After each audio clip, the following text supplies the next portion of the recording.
Dear students, MS Excel के next lesson में आपका स्वागत है। इस लेसन में हम बात करेंगे फाइल मेन्यू की और जानेंगे कि फाइल मेन्यू में हमारे क्या-क्या ऑप्शन अवेलेबल हैं। ओके, सो सबसे पहले मैं आपको एक थंब रूल बता देता हूँ। जब भी आप कोई भी डॉक्यूमेंट पे काम करें, चाहे वो पावर पॉइंट का हो, एक्सेल का हो, वर्ड का हो, सबसे पहले हमें सेव करना जरूरी होता है। ठीक है, सो हमें सबसे पहले क्या करना है, फाइल में जाना है और मैं सबसे पहले सेव का बताता हूँ। सेव पर क्लिक करेंगे। ओके, तो यहाँ पर हम ब्राउज पे ऑप्शन पे क्लिक करते हैं कि हमें सेव का करना है, उसको हमें ब्राउज करना है। और यहाँ पर हमारे पास जहाँ जिस लोकेशन में भी हम ये सेव करना चाहते हैं वहाँ पे अपना डॉक्यूमेंट, ये जो वर्कबुक है उसको सेव कर सकते हैं। अगर मुझे डेस्कटॉप पे करना है या मुझे पिक्चर्स, वीडियो और कहीं भी किसी भी लोकेशन पे सेव करना है तो यहाँ पर हम वो लोकेशन चूज करके अपनी वर्कबुक को सेव कर सकते हैं। तो यहाँ पर फाइल मेन्यू में मैं इसको लिख देता हूँ, माई टेस्ट वर्कबुक। ओके, और डेस्कटॉप पर मैं इसको सेव कर देता हूँ। तो ये हो गया सेव। सेव करने के लिए कहाँ जाएंगे, फाइल मेन्यू में जाएंगे और सेव पर क्लिक करेंगे। ओके, चलिए अब बात करते हैं बाकी मेन्यूज की, बाकी ऑप्शंस की जो फाइल मेन्यू में है। तो फाइल मेन्यू पे सबसे पहला है होम। ओके, होम में हमारे पास में बहुत सारे ऑप्शंस हैं, जैसे कि new, recommended for you, recent, pin, shared with me. Right, ये सारे ऑप्शन हैं होम के अंदर। न्यू को समझते हैं। न्यू में ये फर्स्ट ऑप्शन है ब्लैंक वर्कबुक का। ब्लैंक वर्कबुक का मतलब है कि हमारी जो वर्कबुक है वो तो बिल्कुल ब्लैंक इंसर्ट होगी। तो हमें कोई भी न्यू वर्कबुक पे काम करना है तो हम यहाँ से उसको ले सकते हैं। ठीक है, नेक्स्ट ऑप्शन है टेक अ टूर। अगर हमें एक्सेल का टूर लेना है तो यहाँ पे एक बना बनाया टेम्पलेट है, उसको यूज कर सकते हैं। फॉर्मूला का ट्यूटोरियल अगर हमें जानना है, ठीक है, get started with formulas, formulas के ट्यूटोरियल हमें पता करने हैं तो यहाँ से इसको लेकर हम पता कर सकते हैं। ये माइक्रोसॉफ्ट माइक्रोसॉफ्ट का जो एक्सेल है उसमें ये प्री डिफाइंड टेम्पलेट्स हैं। ठीक है, अगर हम कोई और टेम्पलेट लेना चाहते हैं तो मोर टेम्पलेट्स पे क्लिक करेंगे और यहाँ पर देखिए बहुत सारे टेम्पलेट्स हमारे यहाँ पर दिए गए हैं। जैसे कि हम इनवॉइस बना सकते हैं, राइट, हम टाइम शीट बना सकते हैं, हम प्रोजेक्ट ट्रैकर बना सकते हैं, हम इन्वेंट्री लिस्ट बना सकते हैं। बिजनेस में मैं अगर बिजनेस पे क्लिक करता हूँ मैं, तो यहाँ देखिए invoice, monthly budget, time sheet, basic business invoice, basic balance sheet, simple invoice, time sheet, lot of templates यहाँ पर दिए गए हैं। इन टेम्पलेट्स, बने बनाए टेम्पलेट का फायदा ये होता है कि आपको दोबारा मेहनत करने की जरूरत नहीं पड़ती है। फॉर एग्जांपल, मैं मार्केटिंग प्रोजेक्ट प्लानर बनाना चाहता हूँ तो देखिए ये मार्केट प्रोजेक्ट प्लानर पूरा ऑलरेडी बना हुआ है, इसमें बहुत सारे फॉर्मूलाज भी लगे हुए होंगे। राइट, तो अगर मैं इसको स्क्रैच से, बिल्कुल जीरो से बनाना शुरू करूंगा तो 2 3 4 घंटे लग सकते हैं। बट यहाँ पर हमारे लिए काम आसान हो जाता है। अगर हम ये प्री डिफाइंड टेम्पलेट को लेकर यहाँ पर क्रिएट करेंगे तो हमें सिर्फ यहाँ पर डेटा को रिप्लेस करना है ओनली। ठीक है, डेटा को रिप्लेस करना है और हमारा काम आसान हो जाता है। तो स्मार्ट वर्क करना है, हार्ड वर्क नहीं करना है ना। हार्ड वर्क नहीं करते, स्मार्ट वर्क करेंगे। तो आप एक्सेल में अगर कुछ ऐसा आपको पता है कि जिसका टेम्पलेट ऑलरेडी अवेलेबल है, उपलब्ध है ऑलरेडी, तो उस पर अपना टाइम वेस्ट नहीं करेंगे। जैसे ये इनवॉइस है, फॉर एग्जांपल, ये इनवॉइस पे मैं क्लिक करता हूँ और इस पे क्रिएट पे क्लिक करता हूँ तो ये इनवॉइस ऑलरेडी बनी बनाई है मेरे पास में। ठीक है, यहाँ पर मैं अपनी कंपनी का नाम लिखूंगा, डिजिटल ग्लैड एकेडमी, है ना, और यहाँ पर एड्रेस डाल दूंगा, प्लॉट नंबर 1 अपनी कंपनी का, इस तरीके से सिटी डाल दूंगा जयपुर, फोन नंबर डाल दूंगा मैं अपना, यहाँ से फोन नंबर हटाऊंगा और अपना नंबर डाल दूंगा। तो देखिए अब मुझे क्या करना पड़ा, मुझे ये टेम्पलेट जीरो से नहीं बनाना पड़ा, मेरे लिए बहुत आसान हो गया है कि मैं यहाँ पर सिर्फ अपनी रिप्लेस करूंगा इन चीजों को जो जो मुझे चाहिए। राइट, और मेरा बना बनाया टेम्पलेट है मेरे पास में, तो it has saved my time. ठीक है जी, तो आपको ये जो टेम्पलेट है ना ये बहुत काम के हैं, इसलिए हमेशा ध्यान रखिए कि ये टेम्पलेट लेकर अगर आप कोई भी चीज बनाएंगे तो आसान हो जाएगी आपके लिए। ठीक है, सो ये जीरो से, अगर मैं, क्योंकि अगर मुझे ये इनवॉइस बनानी पड़ती तो मुझे हो सकता था एक 1.5 घंटा लग जाता इसको बनाने में। तो मैं क्यों टाइम वेस्ट करूं अपना, जब ऑलरेडी बना बनाया है मेरे पास में। ठीक है, तो समझ आया ये न्यू का मतलब। तो न्यू का एक ब्लैंक वर्कबुक अगर करनी है, बिल्कुल जीरो से हमें करना है तो ये वाला लेंगे, अदरवाइज हम यहाँ पर मोर टेम्पलेट्स पे क्लिक करेंगे और बिजनेस से रिलेटेड बहुत सारे टेम्पलेट्स हैं। अगर बैक जाएंगे तो पर्सनल से रिलेटेड बहुत सारे टेम्पलेट्स हैं। जैसे कि पर्सनल मंथली बजट हम घर पे बनाते हैं, वो बनाना है, लोन कैलकुलेटर बनाना है, पर्सनल एक्सपेंस कैलकुलेटर बनाना है, तो ये सब बने बनाए हैं। इनको बनाने में घंटों लग जाएंगे अगर हम जीरो लेवल से बनाना शुरू करेंगे तो। ओके, यहाँ पर आपको प्लानर्स एंड ट्रैकर्स अगर कोई बनाना है तो वो ये बना सकते हैं। देखिए बहुत सारे प्लानर्स एंड ट्रैकर्स हैं। एक्सेल आपकी लाइफ को आसान कर देगा अगर आप ये टेम्पलेट को चूज करते हैं। तो टेम्पलेट्स हमेशा ध्यान रखिए, जीरो से नहीं बनाना है, टेम्पलेट लेके बनाना है। ओके, और अगर कुछ ऐसा काम है जिसके लिए हमें ब्लैंक वर्कबुक की जरूरत है तो ब्लैंक वर्कबुक पे क्लिक करो, खाली वर्कबुक आपके सामने आ जाएगी। ठीक है जी, तो आई होप कि आपको समझ आ गया है। तो यहाँ पर फिर से जाते हैं, अब बात करते हैं ओपन की।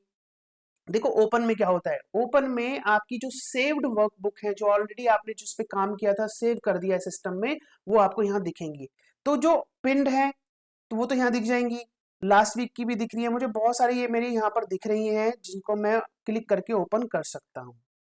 ठीक है, अदरवाइज आप अगर यहाँ पर नहीं दिख रही है वो वर्कबुक तो आप ब्राउज कीजिए और उस लोकेशन पे जाइए जहाँ पे आपने वो सेव किया है, और वहां से जैसे बजटिंग एनालिसिस है इस पे क्लिक करूंगा मैं और ओपन कर सकता हूँ।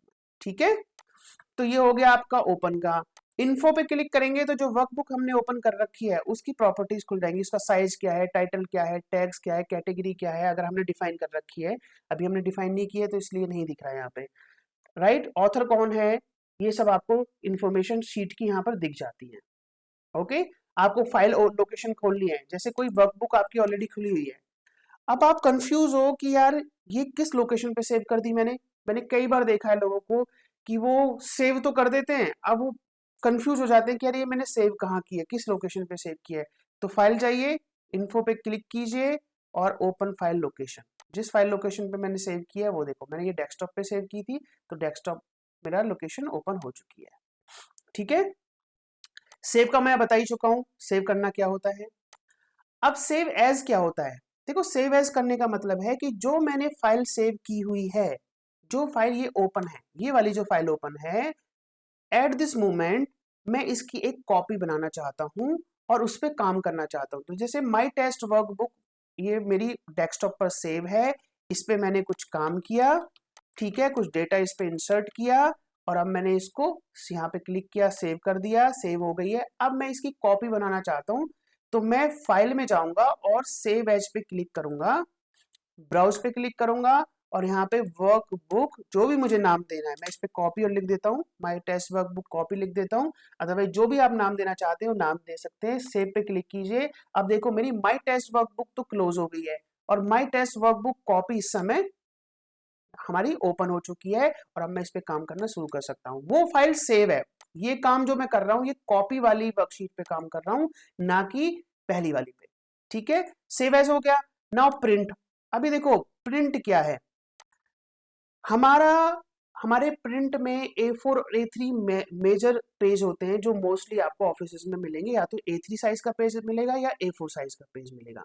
अब देखो वर्कशीट बहुत लंबी होती है, मैंने आपको बताया ना कि वर्कशीट में 10,48,576 रोज होती हैं और 16,384 हमारे कॉलम्स होते हैं। हम अगर सारे कॉलम्स हमने यहाँ भर दिए हैं आगे तक तो ऐसा नहीं है कि सब प्रिंट हो जाएंगे भाई, A4 A3 साइज का एक लिमिटेड स्पेस है।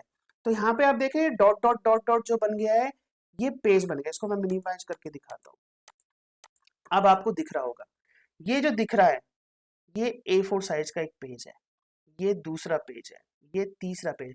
तो इसके अंदर जो भी मैं यहाँ ये वाला, इसके अंदर जो भी डॉक्यूमेंट में जो भी मेरा डेटा रहेगा वो मेरा एक पेज पे आएगा, और अगर मेरा यहाँ ये जो डेटा है जे से स्टार्ट जो डेटा है वो मेरा दूसरे पेज पे आएगा।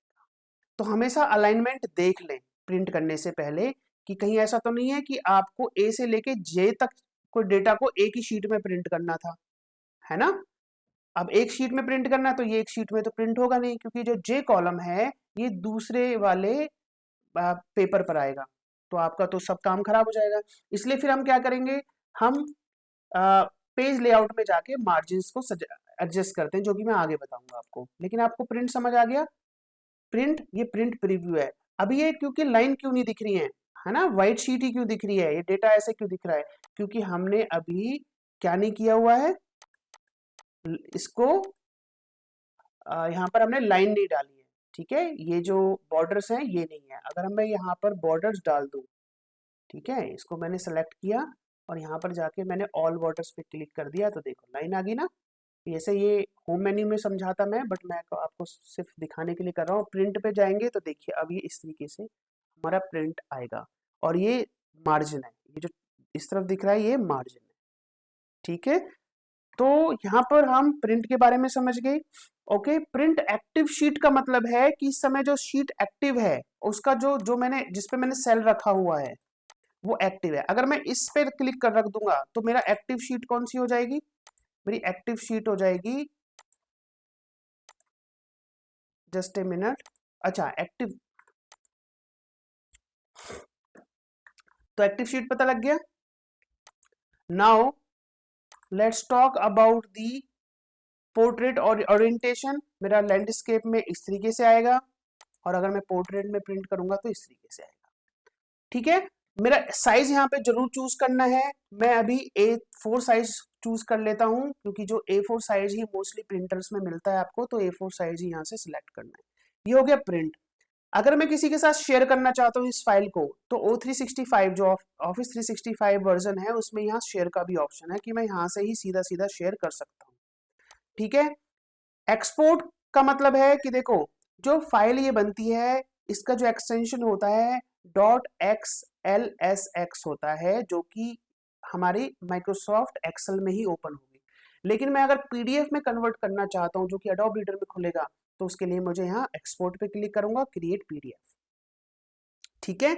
अगर मुझे चेंज फाइल टाइप चेंज करना है, XLSX से XLS करना है, जो कि 97 से 2003 का जो वर्जन था उसमें यूज होता है। .ods है, .xltx है जो टेम्पलेट होता है, बाइनरी वर्कबुक में .xlsb होता है, एक्सेल। तो यहाँ पर ना एक्सेल जो टूल है हमारा, ये हमारा एप्लीकेशन है, ये कई सारे टाइप फाइल टाइप को ओपन कर लेता है। .csv जिस भी फाइल में आपको नाम के बाद .csv दिखे या .xlsb दिखे या .xltx दिखे, आप उसको एक्सेल में ओपन कर सकते हो, ठीक है। तो आपको फाइल टाइप भी पता होना चाहिए। हमारा फाइल टाइप इस समय जो लेटेस्ट फाइल टाइप है वो है XLSX, राइट। तो यहाँ पर देखिए my test workbook copy .xlsx extension में ये सेव है, तो ये एक्सेल में खुली।